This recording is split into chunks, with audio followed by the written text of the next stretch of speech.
Karibu kwenye historia ya imani. Sikiliza kwa makini, huenda jibu la changamoto yako liko ndani ya stori hii. Abigaili, mke mwema wa Nabali. Katika kipindi cha enzi za Mfalme Sauli, Israeli ilikuwa inakumbwa na vita na maadui wengi. Mmoja wa wapiganaji shujaa wa taifa hili alikuwa ni Daudi, aliyetajwa kwa nguvu, ujasiri na kipaji cha kipekee cha kupigana, lakini pia alikuwa na moyo wa huruma na hofu ya Mungu. Katika kipindi hicho, Daudi alikuwa akitafuta msaada na hifadhi kwa Mfalme Sauli, lakini Sauli alimtaka na kumkimbiza, na hivyo Daudi alilazimika kuishi maisha ya kutoroka. Siku moja, Daudi na watu wake walikuwa wakichunga mifugo ya mtu mmoja tajiri aitwaye Nabal, aliyekuwa akimiliki kundi kubwa la kondoo na mbuzi katika wilaya ya Maon. Nabali alikuwa na mali nyingi, lakini alikosa utu na heshima.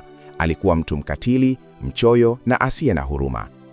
Daudi alijua kwamba kama wangekuwa na msaada wa Nabali, wangeweza kupata chakula na maji kwa familia zao.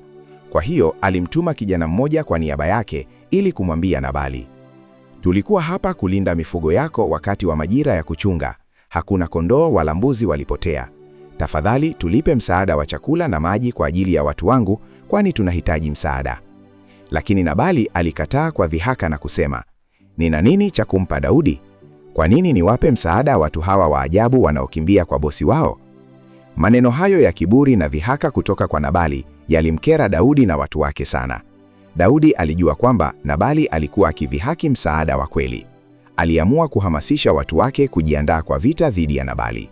Lakini kabla vita havijaanza, mke wa Nabali, Abigaili, alikumbuka kazi nzuri ya Daudi na watu wake. Alikuwa na hekima, ujasiri na hofu ya Mungu. Abigaili alijua kwamba Nabali alikuwa akifanya makosa, lakini hakuwa na uwezo wa kumshinda kwa nguvu. Alijua kwamba kulikuwa na hatari kubwa kwa familia yao. Kwa hiyo, bila kumwambia mumewe Nabali, Abigaili alikusanya kwa siri sadaka kubwa ya vyakula, mikate, divai, nyama na vyakula vingine vingi. Alienda kwa haraka kukutana na Daudi na watu wake. Alipofika, alikuta Daudi na watu wake wakiwa wanajiandaa kwa vita. Alijua kuwa aliye mbele yake alikuwa shujaa wa Mungu mwenye haki. Abigaili akaanguka mbele ya Daudi na kusema, Bwana wangu, mimi ndiye mwenye dhambi, lakini tafadhali usiache hasira zako ziwe juu ya mume wangu, Nabali. Yeye ni mtu mlevi na mwenye ugumu wa moyo, lakini mimi ni mke wake. Mimi ndio ninaomboleza kwa hili. Hata hivyo Bwana, nakuja kwa jina la Mungu ili unisamehe na usiingie katika vita isiyohitaji." Alikuwa akizungumza kwa hekima na unyenyekevu. Abigaili alikiri kwa uwazi kuwa mume wake alikuwa amekosea, lakini aliona kuwa kama Daudi angeweza kuonyesha rehema, angeweza kuepuka maafa makubwa kwa familia zao. Alisema pia, "Bwana wangu, usijue na kumkosea Nabali, kwa kuwa anadhihaki rehema za Mungu. Lakini tafadhali, usiwe na uchungu wa mioyo yako kwa kughadhabika kwa mtu huyu mkatili. Nimeleta zawadi hii kwa jina la Bwana. Tafadhali, ukumbuke ahadi yako kwamba utakuwa mfalme wa Israeli." Maneno haya ya Abigaili yaliguswa na Daudi. Aliona hekima na ujasiri wa mke huyu na alikubali kurekebisha mwelekeo wake. Daudi akamjibu kwa upole na kusema, "Heri wewe kwa hekima yako. Imetokea kwamba umeokoa maisha yako na familia yako. Kama sio wewe, ningeweza kutenda jambo baya, lakini leo nitachukua zawadi yako." Daudi alikubaliana na Abigaili na akaondoka na watu wake bila kuendeleza vita. Alithamini ushauri wake na aliona kwamba rehema ni bora kuliko kulipiza kisasi. Baada ya Daudi kuondoka, Abigaili alirudi nyumbani kwa mume wake Nabali. Alijua kwamba Nabali hakuwa na habari ya kile kilichotokea. Kwa hiyo, alimsimulia kile kilichotokea kwa kifupi. Lakini kwa ghadhabu na hasira, Nabali alikataa kubadilika.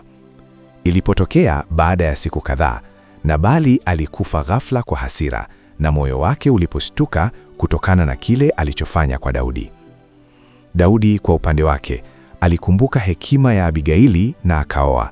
Alimchukua kuwa mke wake baada ya kifo cha Nabali.